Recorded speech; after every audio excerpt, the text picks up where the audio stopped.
Já parou para pensar que às vezes, quanto mais a gente tem, mais as nossas coisas parecem ter controle sobre a gente? Hoje, a gente vai mergulhar numa ideia que bate de frente com uma crença bem comum, aquela de que ter mais coisas é igual a ser mais feliz. Vamos explorar a diferença que é gigante entre padrão de vida e qualidade de vida, e descobrir como essa busca por possuir pode se tornar, na verdade, uma baita armadilha. E olha, para guiar essa nossa conversa, a gente vai se aprofundar no trabalho do Gleison Farias, lá do blog Sapien Livre. Toda análise que a gente vai fazer aqui é baseada na filosofia dele que, nossa, conecta finanças e felicidade de um jeito que realmente faz a gente pensar. Então, o nosso caminho hoje vai ser o seguinte. Primeiro, a gente começa com um quebra-cabeça, o poupador infeliz. Depois, a gente investiga a causa, descobrindo o custo real por trás do que a gente tem. Em seguida, vamos colocar lado a lado alugar versus possuir, ver como isso mexe com a equação da felicidade e finalmente chegar numa solução bem poderosa, a ideia de usar em vez de possuir. Bora começar? Vamos lá, começando com uma situação que talvez seja bem familiar para muita gente. É a história do poupador infeliz. Sabe aquela pessoa que tenta fazer tudo certinho com o dinheiro, mas parece que nunca sai do lugar? Soa conhecido? Vamos entender o porquê. A pergunta central é essa aqui. Por quê? A gente não está falando de gente que gasta sem pensar, não. Pelo contrário, são pessoas que economizam, que se planejam, que fazem o dever de casa. Mesmo assim, parece que sempre aparece uma despesa do nada, um imprevisto que joga tudo para o alto. A pessoa fica presa num ciclo de frustração, se perguntando, ué, por que meu planejamento nunca dá certo? Então, onde é que está o problema? Segundo o Farias, a resposta não está naqueles gastos que a gente vê de cara. Ela está escondida nos custos que não vêm na etiqueta de preço, sabe? Aqueles que aparecem muito tempo depois que a gente já comprou. Esses são os tais custos secundários. Pensa neles como os assassinos silenciosos do orçamento. Um carro é o exemplo perfeito. A pessoa paga o valor da compra e acha que acabou, né? Mas aí vem o IPVA todo ano, o seguro todo mês, a troca de óleo e do nada um pneu fura, a bateria morre. Cada coisinha dessas parece pequena, mas juntas elas vão comendo as economias. E o mesmo vale para uma casa. É o vazamento embaixo da pia, o ar-condicionado que quebra bem no dia mais quente. Isso não é só um incômodo, é um ralo de dinheiro constante. E essa citação aqui, olha, resume tudo de forma brilhante. Você possui as coisas e as coisas passam a possuir você. É uma virada de chave sutil, mas muito poderosa. Aquilo que começa sendo um símbolo de liberdade, tipo um carro ou uma casa, pode acabar virando uma corrente. Uma corrente que te prende num ciclo de consertos, despesas e preocupação. No fim das contas, a pessoa acaba trabalhando para manter as coisas dela, em vez de as coisas trabalharem por ela.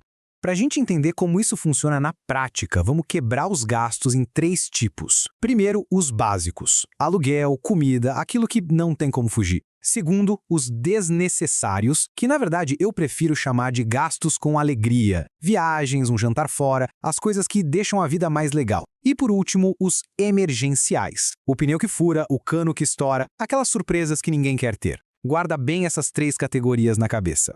Agora, vamos ver como esses 3 tipos de gastos se comportam em 2 estilos de vida bem diferentes. O da pessoa que foca em ter, em possuir, e o da pessoa que foca em simplesmente usar. De um lado, a gente tem o usuário.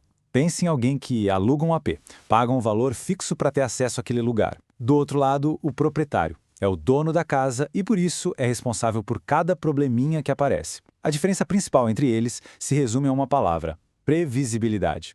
Um sabe direitinho quanto vai gastar por mês, já o outro vive numa incerteza constante.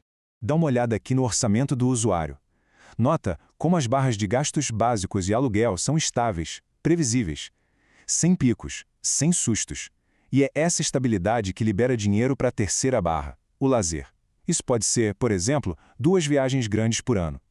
O ponto é que o dinheiro é usado com intenção, para coisas que trazem alegria. Existe uma sensação de controle. Agora compara com o orçamento do proprietário. Os gastos básicos podem até ser iguais, mas olha só essa linha vermelha toda caótica. Sobe e desce, representando os incêndios financeiros que não param de aparecer. Num mês, é um conserto caríssimo no carro, no outro, um problema no telhado. Não tem previsibilidade nenhuma, é só uma reação constante a despesas que surgem e que são obrigatórias. O orçamento todo é engolido para apagar esses incêndios e não sobra espaço para mais nada. E é aqui que a história fica realmente interessante. Porque dinheiro não é só sobre planilhas e números, né? É sobre bem-estar. Como é que esses dois orçamentos tão diferentes afetam a felicidade de uma pessoa? Vamos dar uma olhada. Se a gente colocar um gráfico de felicidade em cima do orçamento do usuário, o resultado é nítido. Olha só esses picos positivos gigantes. Eles batem direitinho com os gastos em experiências, como uma viagem. Isso acontece porque o dinheiro está sendo usado de forma ativa para criar memórias, para criar alegria. É um investimento direto no bem-estar pessoal. Agora, em contraste, olha o gráfico de felicidade do proprietário. A cada pico de despesa emergencial, a felicidade despenca. Por quê? Porque aquele dinheiro não foi uma escolha. Ele não comprou uma experiência nova. Ele só consertou algo que quebrou, trazendo a pessoa de volta para a estaca zero. Cada conserto é um lembrete do dinheiro que poderia ter sido usado para algo legal, e isso gera uma frustração enorme. Quem nunca se sentiu assim, né? Como se tivesse uma maldição financeira perseguindo a pessoa.